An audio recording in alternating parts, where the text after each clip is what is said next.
د بند قسمت ازادولو دپاره د سورت یاسین شریف دا ختم ډیر زبردست اثر لري.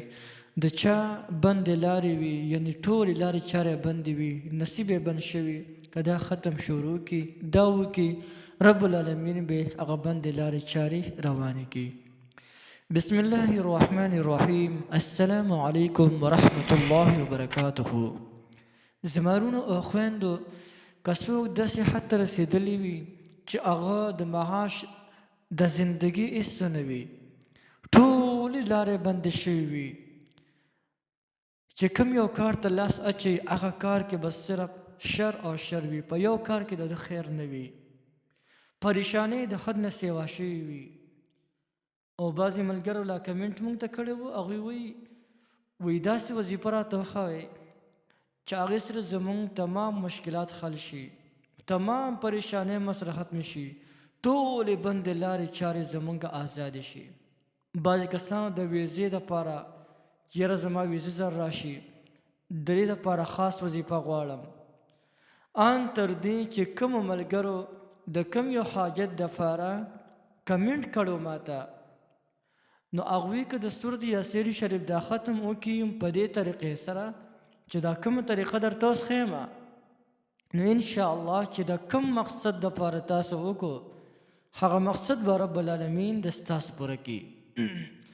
او دا دونه مبارک ختم دی د سورت یاسین شریف. دا په قرآن عظیم الشان کې د زړه مثال لري.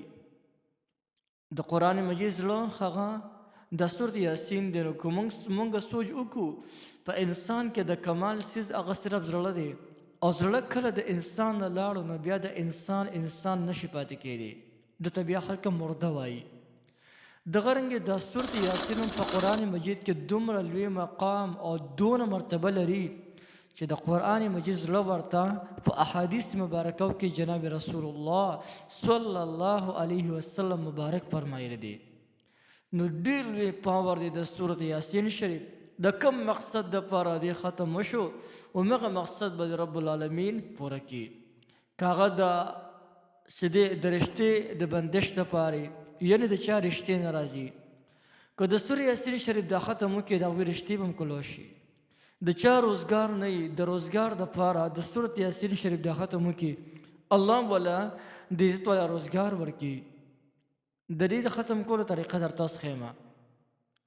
او که چېرته کې د چا یو ډېر سخت نه سخت او ضروري حاجت راپېښ شي، او دی وایي چې زما د حاجت زر تر زره پوره شي، د هر چا حاجتونه مختلف وي، د هغې دپاره دی د سورت یاسین شریف دا ختم رونیسي انشاءالله.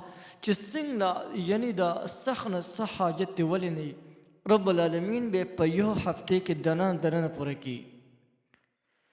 په ظاهر باندې به تاسو ته لږ شان مشکل د ختم ښکاري، لیکن مشکل نه دی.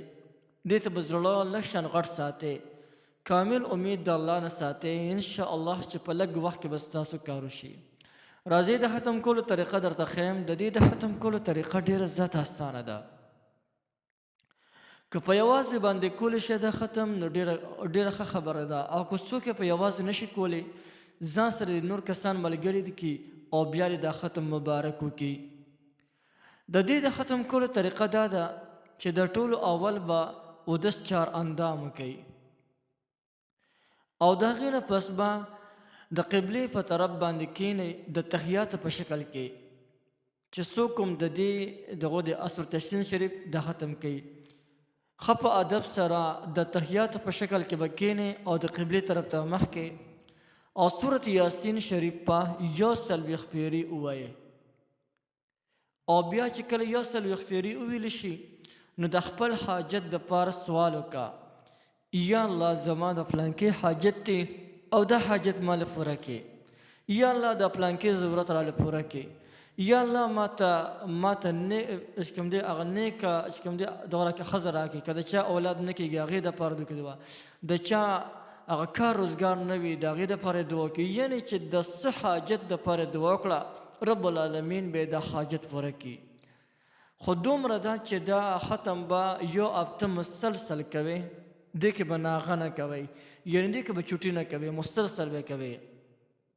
او په دغه طریقې سره به روزانه کوئ ان شاء الله چې دغه رنګې هفته به چې کوم دی هغه به تېره نه وي چې رب العالمین به د ستاسو کم حاجت وي او د کم یو مقصد او د حاجت دپاره تاسو دا ختم رانیولی وي نو رب العالمین به د ستاسو حاجت په د یو هفتې کې دننه چې کوم دی هغه پوره کړي دې سره به کامل یقین موږ په الله جل جلاله باندې ساتو او دا به زمون کامل یقین وي چې ان شاء الله د دې ختم په وسیلې باندې رب العالمین زما دا کار په دې هفتې کې کوي په داسې نیک نیت سره تاسو وکړئ په یو ورځ کې دننه د ستاسو حاجت پوره کیدی شي لیکن د ستا د ارادې پورې ده نو چې کله هم دا ختم کوې نو د ستا عقیده او د ستا اراده به بالکل خالص کوم دی د چا سره د الله جل شانه سره وي چې الله جل شانه زما دا کار کوي مکمل یقینا په الله جل شانه ساتو نو یو ډېره زبردسته وظیفه ده هر څوک یې کولی شي او هر څوک